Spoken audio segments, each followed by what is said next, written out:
നമസ്കാരം, ഋഷിപ്രോക്തം ചാനലിലേക്ക് ഏവർക്കും ഹൃദ്യമായ സ്വാഗതം. 2025 ആണ്ട് വരികയാണ്. പുതുവർഷത്തിലെ സമ്പൂർണ്ണ നക്ഷത്രഫലത്തെ നമുക്ക് ഓരോ രാശിക്കൂറുകാരുടെയും പ്രത്യേകമായിട്ട് ഒന്ന് പരിശോധിക്കാം. ഇന്ന് ആദ്യം നമുക്ക് മേടക്കൂറുകാരുടെ ഫലത്തെയാണ് പറയുന്നത്. മേടക്കൂറിൽ വരുന്നത് അശ്വതി, ഭരണി, കാർത്തികകാൽ എന്നീ നക്ഷത്രങ്ങളാണ്. മേടക്കൂറുകാർക്ക് ശനി വർഷ ആദ്യം 11-ലും വ്യാഴം 2-ാം ഭാവത്തിലുമാണ്. 2025 മേടക്കൂറുകാരെ സംബന്ധിച്ച് ഗുണദോഷ സമ്മിശ്രമായിട്ടുള്ള ഒരു സമയമാണ്. മാർച്ച് മാസം വരെ മേടക്കൂറുകാർക്ക് അനുകൂല സമയമാണ്. അതിനുശേഷം ശനിയുടെ 12-ാം ഭാവത്തിലെ സ്ഥിതി 7 ശനിയുടെ ആരംഭമാണ്. ആരോഗ്യം, വിദ്യാഭ്യാസം, തൊഴിൽ തുടങ്ങി നമ്മുടെ ജീവിതത്തിൽ ഉണ്ടാകുന്ന പ്രധാനപ്പെട്ട കാര്യങ്ങളെല്ലാം വിശദീകരിച്ചുകൊണ്ട് അത് എത്രമാത്രമാണ് പുതുവർഷത്തിൽ ഗ്രഹങ്ങളുടെ സ്ഥിതി മൂലം നമുക്ക് സ്വാധീനം ചെലുത്തുക എന്നുള്ള ഫലത്തെയാണ് പറഞ്ഞു വരുന്നത്. വളരെ വിശദമായിട്ടുള്ള പഠനമാണ്. നമുക്ക് വീഡിയോ തുടർന്ന് കൊണ്ടുപോകാം. വീഡിയോയിലേക്ക് കിടക്കുന്നതിന് മുമ്പ് ചാനൽ ഇതുവരെ സബ്സ്ക്രൈബ് ചെയ്യാത്തവരാണെങ്കിൽ ഒന്ന് സബ്സ്ക്രൈബ് ചെയ്യുക എന്ന് അഭ്യർത്ഥിക്കുകയാണ്. അതോടൊപ്പം നോട്ടിഫിക്കേഷൻ ഒന്ന് ഓൺ ചെയ്ത് വെക്കുക. ആദ്യം നമുക്ക് മേടക്കൂറുകാരുടെ 2025 ആരോഗ്യ കാര്യങ്ങൾ എങ്ങനെ ഉണ്ടാകുമെന്ന് പറയാം. ഗ്രഹങ്ങളുടെ അടിസ്ഥാനത്തിൽ മേടക്കൂറുകാർക്ക് 2025 പുതുവർഷം ആരോഗ്യപരമായി എങ്ങനെയുണ്ട് എന്ന് പരിശോധിക്കാം. മാർച്ച് മാസം വരെ ആരോഗ്യം മെച്ചപ്പെട്ട നിലയിലായിരിക്കും. മാർച്ച് 29-ന് ശേഷം ശനി 12-ാം ഭാവത്തിൽ, അതായത് 7 ശനി ആരംഭിക്കുന്നതോടുകൂടി ആരോഗ്യം മോശമാകാനുള്ള സാധ്യതയുണ്ട്. മനസ്സിന് പ്രയാസം വരുന്ന അല്ലെങ്കിൽ സമ്മർദ്ദം ഉണ്ടാകുന്ന തരത്തിലുള്ള തൊഴിലുകളൊക്കെയാണ് ചെയ്യുന്നതെങ്കിൽ വളരെ കരുതലെടുക്കേണ്ടതാണ്. സമ്മർദ്ദം ഒഴിവാക്കാനുള്ള ധ്യാനം, യോഗ പോലെയുള്ള കാര്യങ്ങളിൽ ഏർപ്പെടുക. അതോടൊപ്പം തന്നെ മറ്റെല്ലാ തരത്തിലുള്ള ഭക്ഷണ നിയന്ത്രണത്തിലും ശാരീരിക വ്യായാമം തുടങ്ങിയ കാര്യങ്ങളൊക്കെ ചെയ്തുകൊണ്ട് ആരോഗ്യത്തെ പരിപാലിക്കേണ്ടതാണ്. ഉറക്കം ശരിയായി ലഭിക്കുന്നു എന്ന് ഉറപ്പുവരുത്തേണ്ട സമയമാണ്. ഇനി നമുക്ക് മേടക്കൂറുകാരുടെ പുതുവർഷം തൊഴിൽപരമായി എങ്ങനെയുണ്ടാകുമെന്ന് പരിശോധിക്കാം. വർഷാരംഭം മുതൽ മാർച്ച് 29-ാം തീയതി വരെ ശനി അനുകൂലമാണ്. അതുകൊണ്ട് തന്നെ 10-ാം ഭാവാധിപനായിട്ടുള്ള ശനി ലാഭസ്ഥാനത്ത് നിൽക്കുമ്പോൾ തൊഴിൽപരമായി ഉയർച്ച ഉണ്ടാകുന്ന സമയമാണ്. എന്നാൽ അതിനുശേഷം 12-ാം ഭാവത്തിലേക്ക്, അതായത് 7 ശനി ആരംഭിക്കുന്നതോടുകൂടി തൊഴിൽ മേഖലയിൽ വെല്ലുവിളികൾ ഉണ്ടായേക്കാം. എന്നാലും മെയ് 15 വരെ വ്യാഴം 2-ാം ഭാവത്തിൽ നിന്നുകൊണ്ട് കർമ്മസ്ഥാനത്തേക്ക് നോക്കുന്നുണ്ട്. മെയ് മാസം 15-ാം തീയതി വരെയും അല്പസ്വല്പമൊക്കെ വ്യാഴത്തിന്റെ ആനുകൂല്യം ഉള്ളത് കൊണ്ട് തന്നെ കർമ്മത്തിൽ മേടക്കൂറുകാർക്ക് പിടിച്ചു നിൽക്കാനായിട്ട് സാധിക്കും. എന്നാൽ വ്യാഴം 3-ാം ഭാവത്തിലേക്ക് മാറുമ്പോൾ കർമ്മത്തിൽ ശനിയുടെ പ്രഭാവം ഏറുകയും തൊഴിൽപരമായി ചില ബുദ്ധിമുട്ടുകൾ ഉണ്ടാകാനും ഒക്കെ സാധ്യതയുണ്ട്. എന്നിരുന്നാലും മെയ് മാസത്തിന് ശേഷം രാഹു 12-ൽ നിന്ന് 11-ാം ഭാവത്തിലേക്ക് മാറുമ്പോൾ രാഹുവിന്റെ ആനുകൂല്യം ഏതാണ്ട് നമുക്ക് പ്രതീക്ഷിക്കാവുന്നതാണ്. കർമ്മ മേഖലയിൽ അതിന്റെ ഒരു ചെറിയ ആശ്വാസം ഉണ്ടാകുന്നതാണ്. ശനി 12-ലേക്ക് വരുന്നതോടുകൂടി കർമ്മത്തിൽ ധാരാളം പരിശ്രമങ്ങൾ വേണ്ടി വന്നേക്കാം. എന്നിരുന്നാലും വിദേശത്തൊക്കെ പോകാൻ ആഗ്രഹിക്കുന്നവർക്ക് അനുകൂല സമയമാണ് എന്നുകൂടി പറയണം. ഓഫീസ് അധിഷ്ഠിത ജോലികളൊക്കെ ചെയ്യുന്നവർ, യാത്രയോ ഫീൽഡ് വർക്കുകൾ തുടങ്ങിയ കാര്യങ്ങളിൽ ഏർപ്പെടുന്നവർ, ഇവർക്കൊക്കെ അവരുടെ പ്രവർത്തനത്തിനനുസരിച്ചുള്ള ഫലങ്ങൾ ലഭിക്കുന്നതാണ്. മറ്റുള്ളവർക്ക് ചില തടസ്സങ്ങളൊക്കെ നേരിട്ടേക്കാം. കൊറിയർ സർവീസ്, ബാങ്ക് ജീവനക്കാർ തുടങ്ങിയവർക്കൊക്കെ കഠിനാധ്വാനം വേണ്ടി വരുന്ന സമയമാണ്. എന്നിരുന്നാലും ലക്ഷ്യത്തിലെത്താനുള്ള സാധ്യതയുമുണ്ട്. ഇനി നമുക്ക് 2025 മേടക്കൂറുകാർക്ക് ബിസിനസ് സംബന്ധമായിട്ടുള്ള കാര്യങ്ങളൊന്ന് നോക്കാം. ബിസിനസ് ഒക്കെ ചെയ്യുന്നവർക്ക് പുതുവർഷം എങ്ങനെ ഉണ്ടാകുമെന്ന് പരിശോധിക്കാം. പുതുവർഷത്തിൽ ബിസിനസ്സുകാരായിട്ടുള്ള മേടക്കൂറുകാർക്ക് സമ്മിശ്ര ഫലമാണ് പറയേണ്ടത്. മാർച്ച് അവസാനം വരെ, അതായത് 29-ാം തീയതി വരെ അനുകൂലമാണ് എന്ന് തന്നെ പറയണം. പിന്നീട് കൂടുതലായിട്ട് കഠിനാധ്വാനം ചെയ്യേണ്ടതായിട്ടുള്ള സാഹചര്യങ്ങൾ വന്നേക്കാം. എന്നിരുന്നാലും അതൊക്കെ ചിലപ്പോൾ പ്രയോജനകരമായി തീരുന്നതുമാണ്. മാർച്ച് 29-ന് ശേഷം ശനി ചില വെല്ലുവിളികൾ ഉണ്ടാക്കിയേക്കാം. വിദേശത്തൊക്കെ ജോലി ചെയ്യുന്നവർക്ക് ചില ബുദ്ധിമുട്ടുകളൊക്കെ ഉണ്ടായേക്കാം. എന്നിരുന്നാലും അതൊക്കെ സാമ്പത്തിക നേട്ടമായിട്ട് പരിണമിക്കാനും സാധ്യതയുണ്ട്. മേടക്കൂറുകാരുടെ പുതുവർഷത്തെ വിദ്യാഭ്യാസപരമായിട്ടുള്ള കാര്യങ്ങളെ ഒന്ന് പരിശോധിക്കാം. വിദ്യാഭ്യാസപരമായി മേടക്കൂറുകാർക്ക് ശരാശരിക്ക് മുകളിലുള്ള വർഷമായിട്ട് വേണം കരുതേണ്ടത്. വിദ്യാഭ്യാസം സുസ്ഥിരമായി തുടരാനുള്ള സാഹചര്യങ്ങളും ഉണ്ടാകാം. പഠനത്തിനായി കൂടുതൽ കഠിനാധ്വാനം ചെയ്യുകയും സ്വയം സമർപ്പിക്കുകയും ചെയ്താൽ നേട്ടങ്ങൾ മേടക്കൂറുകാർക്ക് ഉണ്ടാകുന്നതാണ്. ഉന്നത വിദ്യാഭ്യാസത്തിന്റെ ഗ്രഹമായിട്ടുള്ള കരഗ്രഹമായിട്ടുള്ള വ്യാഴം മെയ് 15-ാം തീയതി വരെ അനുകൂല ഭാവത്തിലാണ്. താരതമ്യേന ഗുണദോഷ സമ്മിശ്രമായിട്ടുള്ള സ്ഥാനമാണ്. എന്നാൽ മെയ് 15-ന് ശേഷം കൂടുതൽ വിദ്യാർത്ഥികൾക്ക് ഗുണപ്രദമാകുന്നതാണ് വ്യാഴത്തിന്റെ രാശിമാറ്റം. മെയ് മാസത്തിനുള്ളിൽ അക്കാദമിക് വിജയങ്ങളൊക്കെ നേടാനുള്ള സാഹചര്യങ്ങളുണ്ട്. ടൂറിസം പോലെയുള്ള മേഖലകളിൽ പഠനം നടത്തുന്നവരും വീട്ടിൽ നിന്ന് അകന്ന് താമസിച്ചുകൊണ്ട് പഠനം നടത്തുന്നവർക്കും ഒക്കെ അനുകൂല സമയമാണ്. ടെലികമ്മ്യൂണിക്കേഷൻ മേഖലയിലൊക്കെ പ്രവർത്തിക്കുന്ന വിദ്യാർത്ഥികൾക്കും അനുകൂലമാണ്.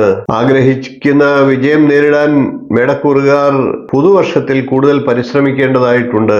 ഇനി നമുക്ക് മേടക്കൂറുകാരുടെ ധനപരമായിട്ടുള്ള ഫലങ്ങളെ ഒന്ന് നോക്കാം.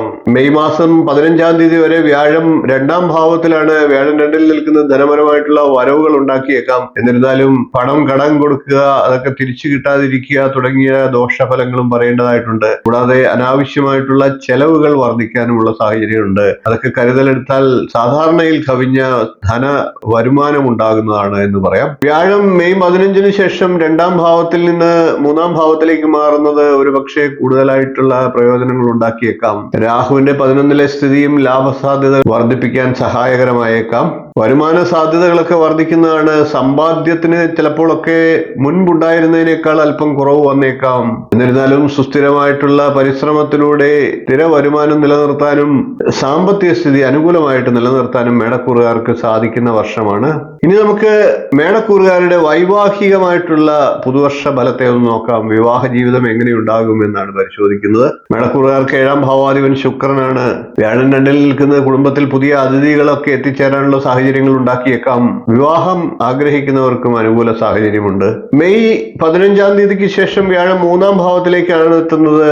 വ്യാഴം 2-ൽ നിൽക്കുമ്പോൾ പോലും അഷ്ടമത്തിലേക്ക് വ്യാഴത്തിന്റെ ദൃഷ്ടിയുണ്ട്. അതേപോലെ തന്നെ 3-ാം ഭാവത്തിലേക്ക് മെയ് 15ഓടുകൂടി എത്തുമ്പോൾ ഭാഗ്യസ്ഥാനത്തേക്ക് ഉണ്ടാകും. അതോടൊപ്പം തന്നെ 7-ാം ഭാവത്തിലേക്കും വ്യാഴത്തിന്റെ ദൃഷ്ടിയുണ്ട്. അതുകൊണ്ട് തന്നെ നല്ല വിവാഹമൊക്കെ നടക്കാനുള്ള സാഹചര്യമുണ്ട്. ദാമ്പത്യ ജീവിതത്തിൽ യോജിപ്പും സന്തോഷവും സമാധാനവും ഒക്കെ ഉണ്ടാകുന്നതാണ്. പുതുവർഷം ദാമ്പത്യപരമായിട്ട് കൂടുതൽ നല്ല സമയമാണ് എന്ന് പറയാം. ഭാര്യാഭർത്താക്കന്മാർ ഒഴിച്ച് മറ്റു കുടുംബാംഗങ്ങളുമായിട്ടുള്ള ബന്ധത്തെ കൂടി നോക്കാം. മെയ് 15-ന് ശേഷം കുടുംബാംഗങ്ങൾക്കിടയിൽ അല്പസ്വല്പം അഭിപ്രായ ഭിന്നതകളൊക്കെ ഉണ്ടായേക്കാം. യുക്തിസഹമായിട്ടുള്ള ചർച്ചകളൊക്കെ ചെയ്യുമ്പോൾ അനാവശ്യമായിട്ടുള്ള തർക്കങ്ങൾ ഒഴിവാക്കാൻ ശ്രമിക്കേണ്ടതാണ്. മറ്റു കുടുംബാംഗങ്ങളുമായിട്ടുള്ള ബന്ധം ചിന്തിക്കുമ്പോൾ ഗുണദോഷ സമ്മിശ്രമായിട്ടുള്ള പുതുവർഷമാണ് എന്ന് പറയണം. മേടക്കൂറുകാർ സ്വയം അവരുടെ സമർപ്പണ ബുദ്ധിയോടുകൂടിയുള്ള പരിശ്രമങ്ങൾ മൂലം കുടുംബത്തിൽ ഐക്യം നിലനിർത്താൻ സാധിക്കുന്നതാണ്. മേടക്കൂറുകാരുടെ പ്രണയ കാര്യങ്ങളെ കുറിച്ച് നമുക്ക് പുതുവർഷത്തിൽ എങ്ങനെയുണ്ടാകുമെന്ന് പരിശോധിക്കാം. മെയ് 15 വരെ പ്രണയ ബന്ധങ്ങളുടെ കാര്യത്തിൽ ഗുണദോഷ സമ്മിശ്രമായിട്ടുള്ള ഒരു വർഷമാണ്. ചില വെല്ലുവിളികളൊക്കെ നേരിടേണ്ടി വന്നേക്കാം. എന്നിരുന്നാലും പ്രണയിക്കുന്നവർക്ക് പുതുവർഷം അനുകൂലമാണ് എന്ന് പറയാം. മെയ് 15-ന് ശേഷം കേതു 5-ാം ഭാവത്തിലേക്ക് എത്തുന്നുണ്ട്. അതുകൊണ്ട് തന്നെ പങ്കാളികൾക്കിടയിലും പ്രണയിക്കുന്നവർക്കിടയിലും ഒക്കെ അല്പസ്വല്പം തെറ്റിദ്ധാരണകളും അഭിപ്രായ വ്യത്യാസങ്ങളും ഒക്കെ ഉണ്ടായേക്കാം. ഇത്തരം സന്ദർഭങ്ങളിൽ ഐക്യം ഉറപ്പാക്കാൻ വേണ്ട കരുതലെടുക്കേണ്ടതാണ്. ഇനി നമുക്ക് ഭൂമി, സ്വത്ത്, വാഹനം തുടങ്ങിയ കാര്യങ്ങൾ മേടക്കൂറുകാർക്ക് പുതുവർഷത്തിൽ എങ്ങനെയുണ്ടാകുമെന്ന് പരിശോധിക്കാം. ഇങ്ങനെയുള്ള വിഷയങ്ങളിലൊക്കെ 2025 മേടക്കൂറുകാർക്ക് ശരാശരി ഫലങ്ങൾ നൽകുന്നതാണ്. ഭൂമി സ്വന്തമായിട്ടുള്ളവരാണെങ്കിൽ 2025 വീട് പണിയാനൊക്കെയുള്ള സാഹചര്യങ്ങൾ ഉണ്ടാകുന്നതാണ്. വളരെ കാര്യമായിട്ടുള്ള നേട്ടങ്ങളൊന്നും ഉണ്ടായില്ലെങ്കിൽ പോലും അത്യാവശ്യം മെച്ചപ്പെട്ട ഫലമാണ് ഭൂമി വാങ്ങുന്നതും അല്ലെങ്കിൽ വീട് പണിയുന്നതുമായിട്ട് ബന്ധപ്പെട്ട് മേടക്കൂറുകാർക്ക് ലഭിക്കുക. വാഹന സംബന്ധമായിട്ടും അത്യാവശ്യം അനുകൂലമായിട്ടുള്ള സമയമാണ് മേടക്കൂറുകാർക്ക്.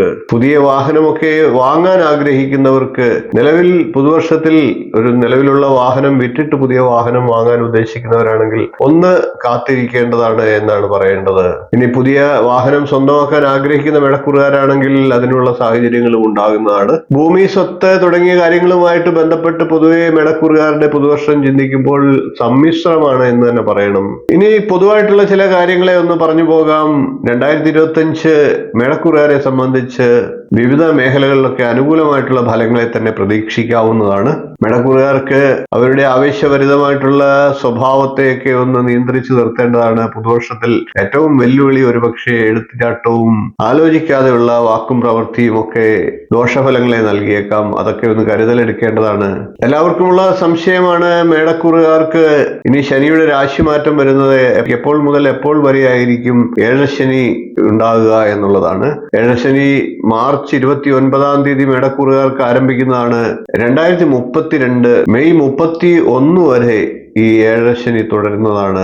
മെയ് 29-ാം തീയതിക്ക് ശേഷം മേടക്കൂറുകാർ ശനിപ്രീതി വരുത്തുക. എല്ലാ ശനിയാഴ്ചകളിലും രാമായണത്തിലെ സുന്ദരകാന്ഡത്തെ പാരായണം ചെയ്യുക.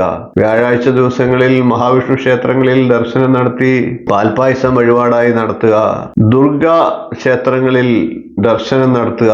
സ്ത്രീകളോട് മോശമായി പെരുമാറാതിരിക്കുക, വാക്കും പ്രവൃത്തിയും ഒക്കെ നിയന്ത്രിക്കുക, ആരോഗ്യത്തെ പരിപാലിക്കുക. ഇതൊക്കെയാണ് മേടക്കൂറുകാർ പുതുവർഷത്തിൽ ദോഷപരിഹാരമായി ചെയ്യേണ്ടത്.